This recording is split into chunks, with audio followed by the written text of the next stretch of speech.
7 villains Spider-Man should have fought before the MCU introduced the Multiverse. Before we start, I would like you to hit that red subscribe button so that you never miss out on any of our videos. Hey guys, what's up? Welcome back to Bubbly Toons. Number 7, the Black Cat could allow for a fun spin. Felicia Hardy made a pretty big impact on Spider-Man as her mischievous alter ego, the Black Cat. First appearing in 1979 from creators Marv Wolfman and Keith Pollard, Hardy has been on every side of the fence with stints as a criminal with a heart of gold, a legitimate hero, and at times even a serious enemy to Spider-Man. To complicate matters much further, she has also been a love interest to the wall crawler. Black Cat has been sorely missing from the big screen and would allow for a very unique take on the usual hero versus villain formula, with their flirtations leading to genuine romance before a dark twist sends them into a final confrontation. Of course, she could potentially be redeemed by the end and leave the door open for future appearances or even a solo spin-off. So far, she has only appeared in civilian form in The Amazing Spider-Man 2. Number 6, Morbius could have brought some horror into the MCU. Ahead of Craven's big movie debut, Dr. Michael Morbius will beat him to the punch in 2022's Morbius from Sony Pictures. The character is often described as a living vampire and could have brought some fun horror into the MCU and set any film he featured apart from the rest. Like the Lizard, Morbius set out to cure himself of an ailment and was met with disastrous results, leaving him with a dependency for blood. He has frequently battled Spider-Man, but has also helped him and others as something of an anti-hero, which could have also given him a unique edge for an MCU spider-villain. Number 5, Chameleon has already been introduced. Dmitry Smardyakov, aka the Chameleon, was introduced in 1963 thanks to Stan Lee and Steve Ditko. He happens to be the first villain to ever face off against Spider-Man, and he's continued to plague the hero ever since, and his unique talents would make for some fun on-screen mayhem.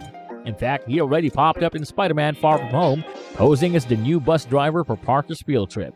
With his introduction already set, he could easily have been expanded into a major villain role before Spider-Man's time with the Multiverse in December 2021.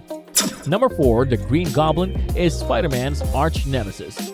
The MCU has already reimagined classic villains such as the Vulture and Mysterio and made them fan favorites, and another bad guy begging for that treatment is none other than the Green Goblin, first introduced in 1964 by Stan Lee and Steve Ditko. After a fun and campy appearance in 2002's Spider-Man and a controversial revamp in The Amazing Spider-Man 2, it would have been fun to see a whole new take on Spidey's arch-enemy. Trailers for Spider-Man No Way Home strongly suggest that the Goblin will indeed return thanks to the Multiverse, but that doesn't mean fans could have been treated to an original take before then. Whether the version presented would have been Norman Osborn, his son Harry, or perhaps someone entirely new, it could have been something very engaging to see. Number 3, the Hobgoblin could embrace a dark legacy. Perhaps the MCU could have skipped the Green Goblin entirely and gone straight to the Hobgoblin instead. The first version of the character was created in 1983 by Roger Stern and John Romita Jr. and helped himself to Norman Osborn's tech after discovering one of his hideouts. Several different criminals have used the Hobgoblin name, including none other than Peter's best friend in the MCU, the lovable Ned Leeds. While he turned out to have been brainwashed into acting as the villain, such a plot device could have added in a huge personal stake for Peter, as he would have to battle his own friend in order to save him. Number 2, the Jackal is a mad genius with a unique scheme. Miles Warren, aka the Jackal, is a deranged scientist obsessed with cloning.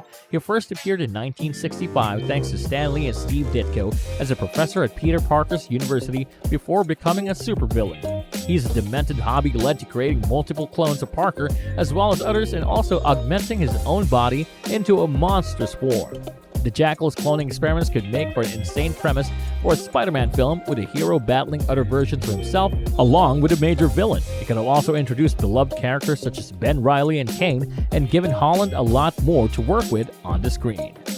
And at number 1, of course, Venom needs to fight Holland's Spider-Man one way or another.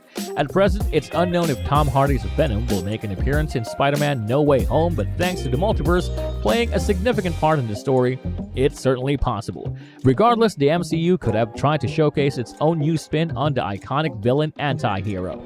Created in 1988 by David Michelini and Todd McFarlane, Venom became an instant fan favorite and has already headlined 2 recent solo films, as well as a role in 2007's Spider-Man 3. That doesn't mean he couldn't have seen a third iteration and be pitted against Tom Holland's version of the web-slinger for a battle royale. This brings us to the end of our video. We hope you enjoyed it. Hit like if you did, and don't forget to subscribe to our channel so that you don't miss on any of our videos in the future. Also, watch the 2 videos that are on your screen because I'm sure you'll love them. With that, I'll see you on the next video.